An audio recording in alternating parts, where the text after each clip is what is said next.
So wait, Skipoli, on to chapter 5. We are moving right along in our first book of the De Bello Gallico.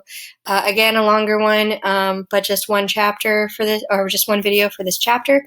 So make sure you're taking thorough notes.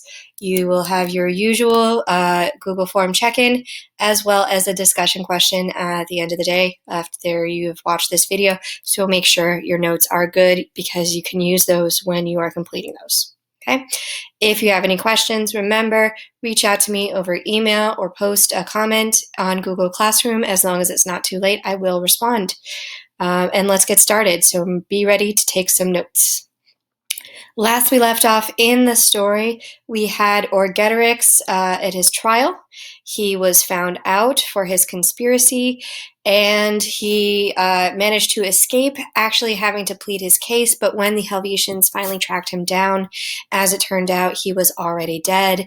And according to Caesar, the Helvetians think that he committed suicide rather than face the punishment, which, remember, was the very awful, nasty being burned at the stake. So definitely perhaps a better end for Orgetorix than he would have had if he had just faced his own people.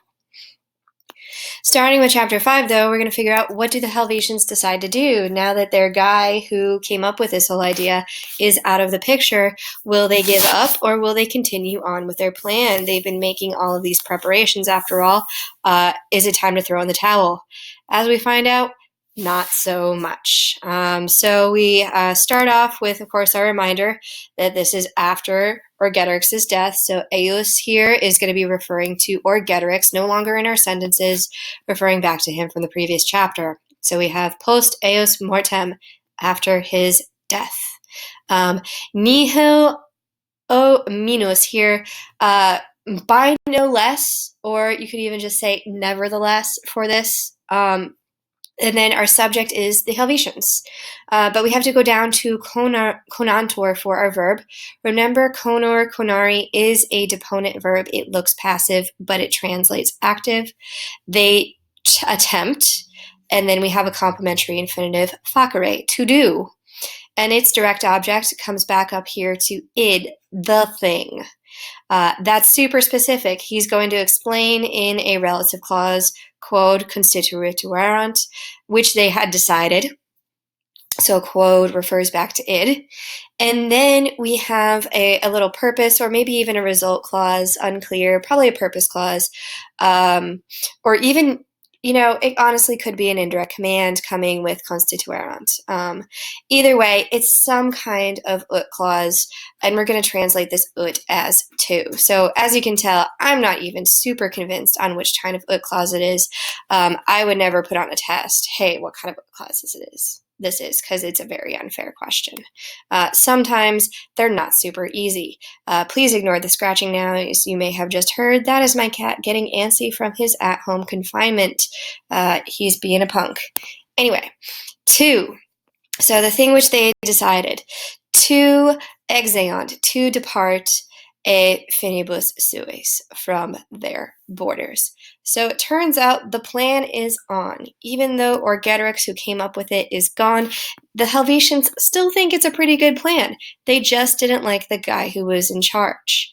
So after his death, the Helvetians nevertheless attempt to do the thing which they had decided, to depart from their borders, or from their territory, if you want, for finibus. Now, what are their preparations? Remember, they had decided to buy a lot of pack animals and carts, that they had decided to plant as much food as they could, and they were planning to spend 2 years doing this, and then they'd be ready. And now we're at that point when they thought, and then we go to an indirect statement, that they had already, so yam can mean now or already, and since we're in the past tense, we want to do already, that they had already been prepared for that task. What do they do next? This might seem a little bit crazy. We go down to incenut. They set on fire all their towns, omnia sua oppida, all their towns. In number, right, so this is out of a manner. Here, ad can mean about duodecim, 12. So they have about 12 towns. But that's not done. They're going to burn more things. Their villages, about 400 villages. Insanity, no? But they're not done. We leave out an and, but we have and the rest of their private buildings. So they're going to burn down everything. Why do they want to do this? We're going to find out the reason on the next part of the sentence. So when they're ready, they're going to set everything on fire. It's kind of like how you guys decide at the end of the school year to throw out everything, binders, notes, into those recycling bins at the end of the year. They're just going to get rid of it.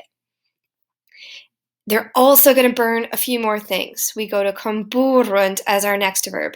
They burn, and we know frumentum omne is not the subject because it's singular and this verb is plural, so it's a direct object. They burn all their grain. And we have a little relative clause, except that which, so praeter quod, except that which they would have potaturi erant, carried, secum, with them. So they get rid of all the grain except what they can carry with them. They don't want to leave anything behind. And now we finally get a purpose clause explaining why they're doing that. So that's going to go from ut to essent. So that, or in order to, or so that they were, and we're actually going to stop for a second there, though, and do the ablative absolute here. So that since the hope of returning home was taken away, or with the hope of returning home taken away, they were more prepared. We have a comparative adjective here. And then we have an odd plus a gerundive to show more purpose. So we have purpose within a purpose clause.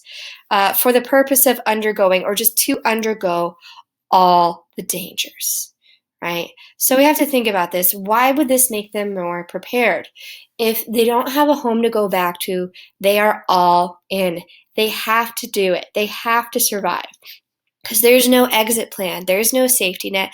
There's no crawling back home and saying, well, we tried, but it didn't work out.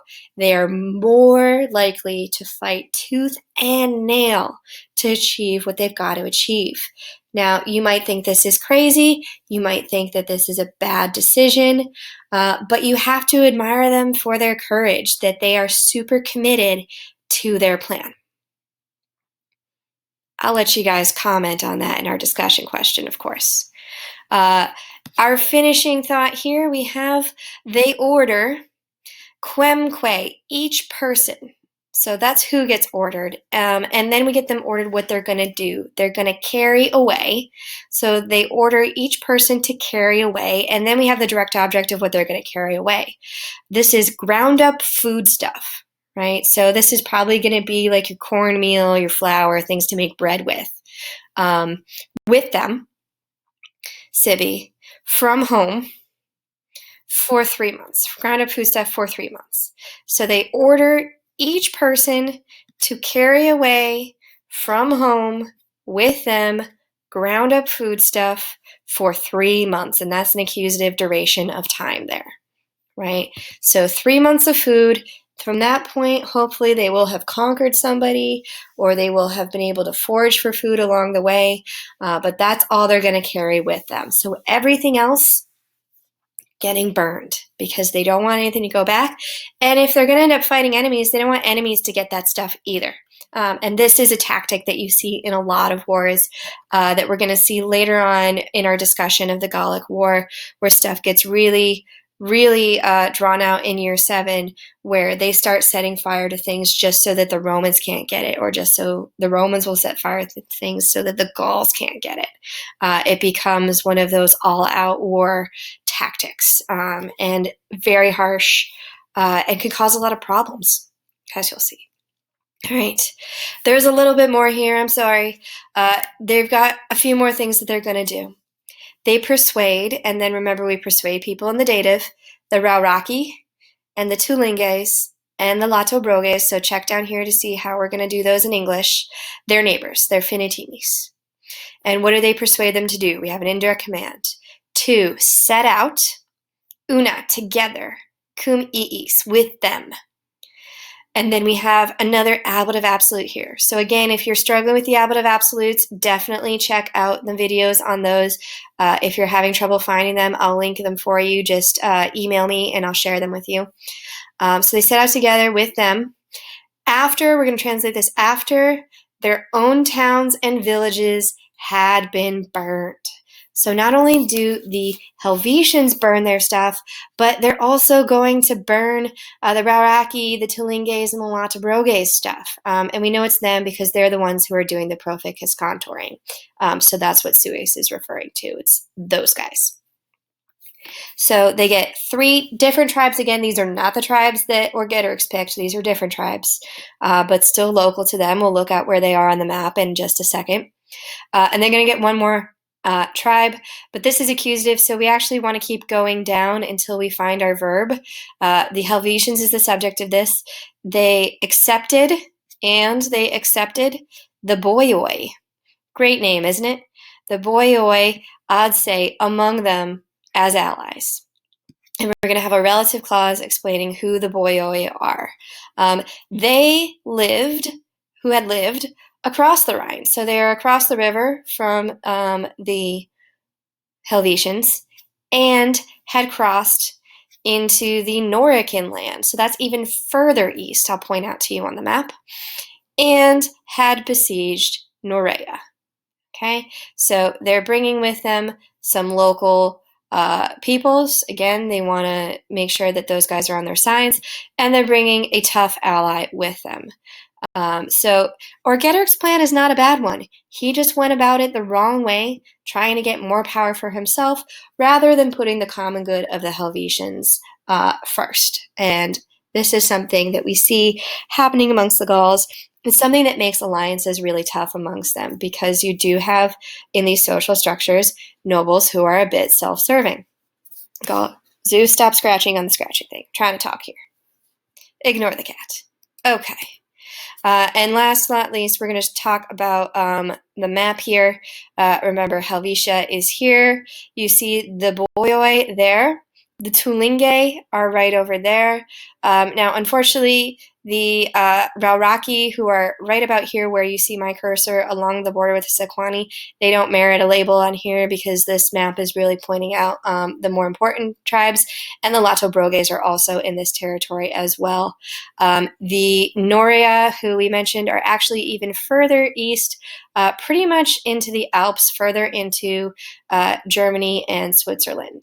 Okay, but you see that the borders are pretty fluid. The Tulinges, they're in Germania proper, according to this map. But again, Caesar's going to call this Gaul, but Germany has shared culture with the Gauls as well, because they did not think of these as firm borders the way we might think of firm borders now. Okay, so that's it for today on that chapter. Remember, use your notes and complete the Google Form assignment. And there's a discussion question, and I'm really interested in hearing how you guys want to weigh in on whether or not you think the Helvetians are straight up crazy. So if you have questions, email me. Leave a message on Google Classroom. I will get back to you as soon as possible. Hopefully, I will get back to you very quickly, as long as you don't email me too late. I'm usually pretty quick because I'm watching my phone here in my isolation. So you got this, and you've got one more assignment left this week. So hang in there and stay healthy, guys.